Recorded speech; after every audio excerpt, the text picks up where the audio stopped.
अस्सलाम वालेकुम नाजरीन, मैं हूं परवेज इकबाल। बुध के रोज से नॉर्वे के लोगों को भी यूट्यूब शॉर्ट प्लेटफार्म की सहूलत मैसर होगी। स्वीडन शहरियत के लिए इंतजार करते हुए 40,000 से ज्यादा लोगों ने अब अदालत में अपीलें दायर की हैं।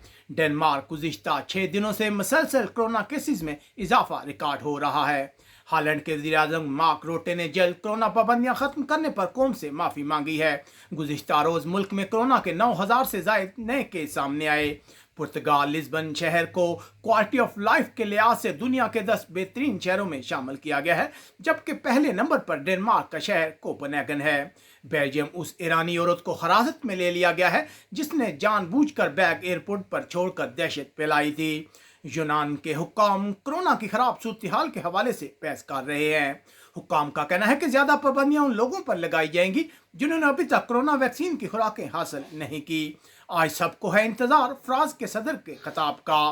फ्रांस के सदर मुल्क में लॉकडाउन या मजीद कोरोना पाबंदियों का ऐलान करने वाले हैं। जर्मनी बढ़ते कोरोना केसेस के बाद ये मुतालबा जोर पकड़ रहा है कि टीचर्स और डे केयर्स वर्कर्स के लिए कोरोना वैक्सीन की खुराकों को लाजमी करार दिया जाए। इटली के हाथों फुटबॉल यूरो कप के फाइनल में शिकस्त के बाद बरतानिया के खिलाड़ियों को शदीद तनकीद का निशाना बनाया जा रहा है, जिसकी बरतानवी हुकूमत और फीफा ने शदीद अल्फाज में मजम्मत की है। इटली में लोग फुटबॉल यूरो कप का फाइनल जीतने पर शदीद खुशी का इजहार कर रहे हैं। मुल्क वापसी पर खिलाड़ियों का शानदार इस्तकबाल किया गया है, जबकि इन इतलात में कोई सदाकत नहीं है कि फाइनल जीतने के बाद इटली की हुकूमत ने इमिग्रेशन खोलने का ऐलान किया है। स्पेन उन ममालिक में शामिल हो गया है जहां बड़ी तादाद में डेल्टा वायरस के केस सामने आ रहे हैं, जबकि स्पेन की हुकूमत ने इलेक्ट्रिक कारों के शोबे में 4.3 बिलियन यूरो की सरमायाकारी का ऐलान किया है।